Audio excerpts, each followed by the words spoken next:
We are not doctors. Nothing in this podcast should be taken as medical advice. Consult your physician before starting any workout routine. This is the Martial Heart Podcast.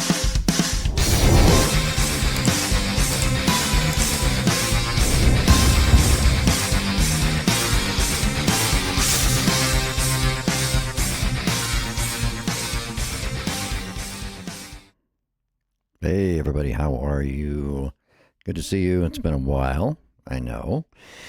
There's been a lot going on. I've said that before, but this time it has to do with me again.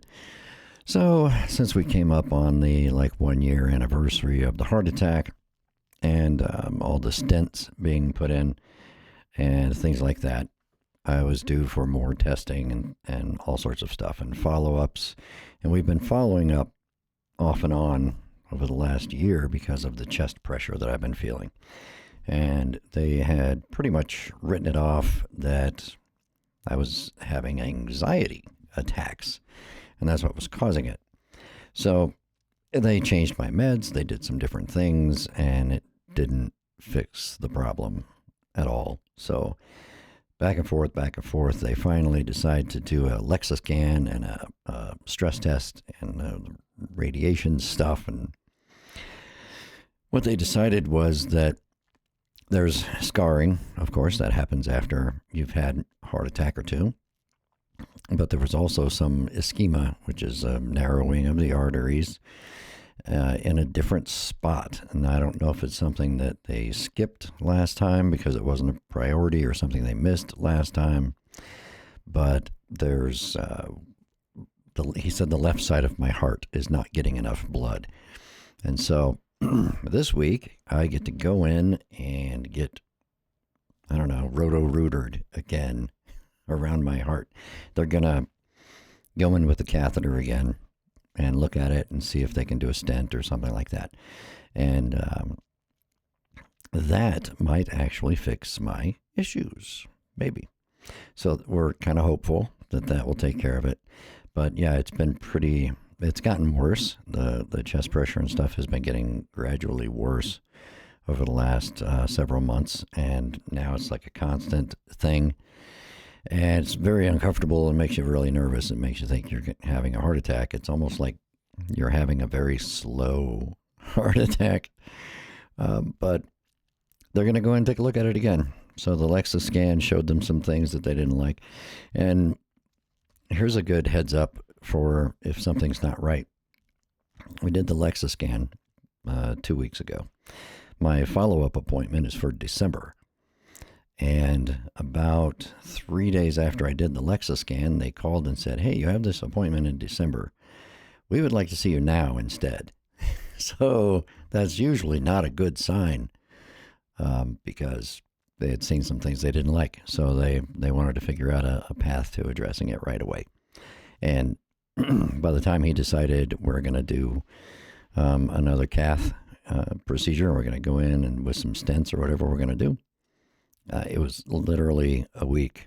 I was scheduled to go in a week later. So this was just a few days ago when they told me that I was going to be having this done this week. So that might correct everything enough to where I'll feel comfortable going and getting back into some martial arts or something.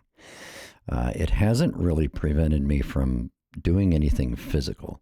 I haven't been doing a whole lot athletically, but I have been doing like cardio at home on an elliptical or on the treadmill and things like that, and worked up to doing an hour's worth of it.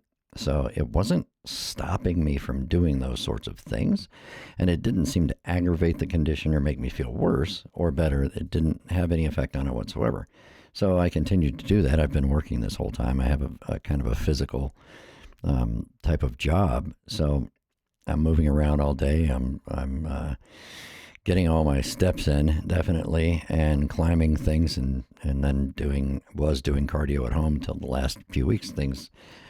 I just haven't felt like it because things have been getting so much worse. And they keep experimenting with my medications, so I don't know how much of my tiredness is that. But when they did call me, that was one of the first things they asked me was, are you feeling tired a lot? And are you having shortness of breath?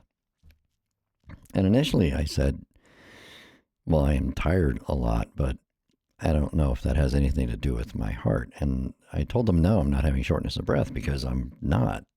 I was thinking of shortness of breath as after you exercise and you're panting, that kind of thing. That's how I envision shortness of breath.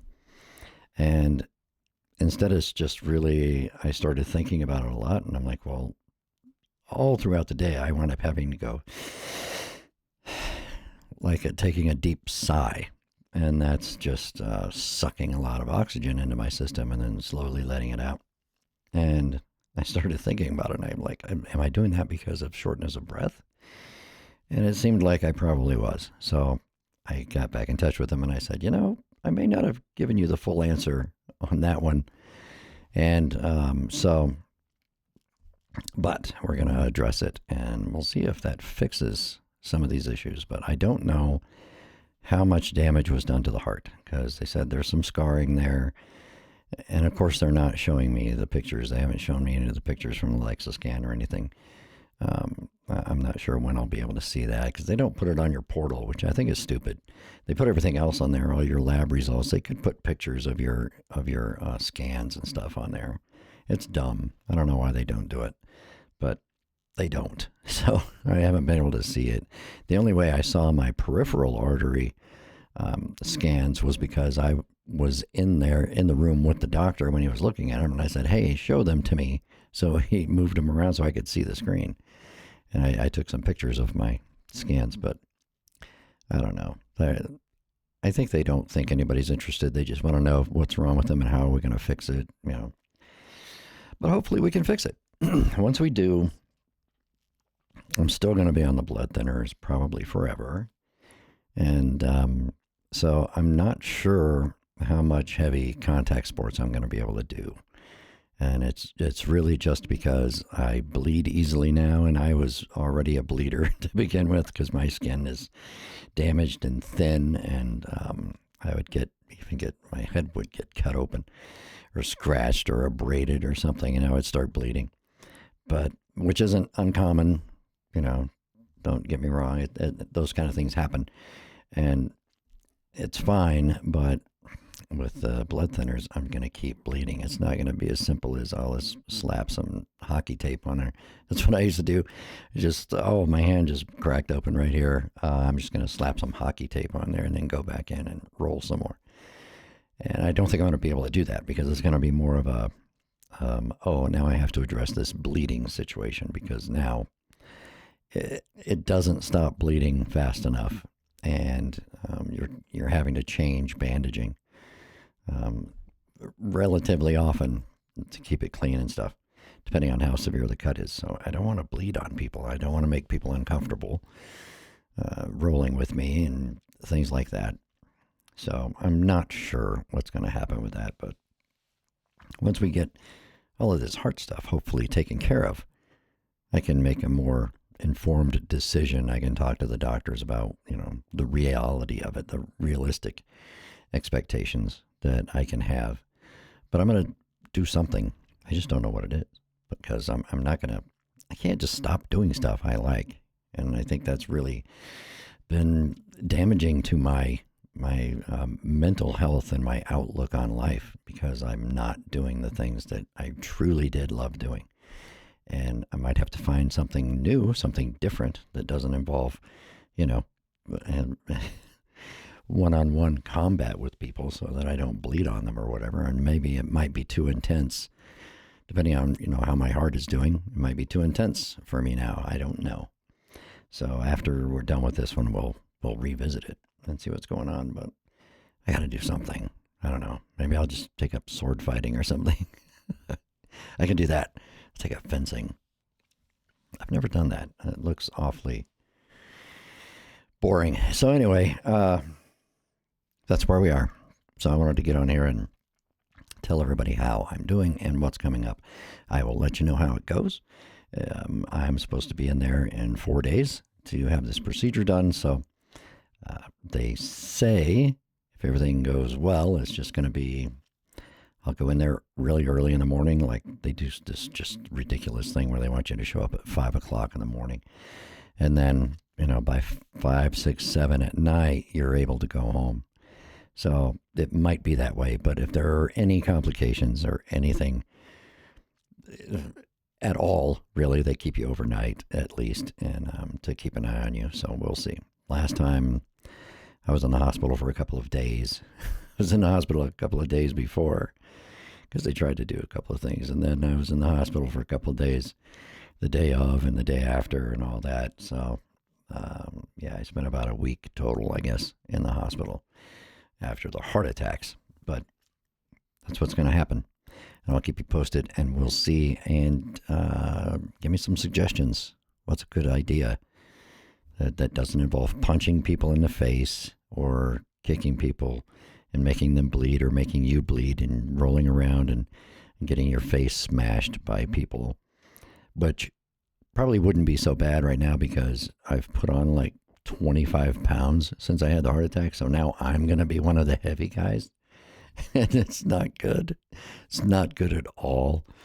It makes me feel very uncomfortable about myself. But I don't even know if my old gis would fit anymore because I had them pretty well fitted to my physique back then. So I don't know. But it'd be funny now. I would be the one crushing the smaller guy.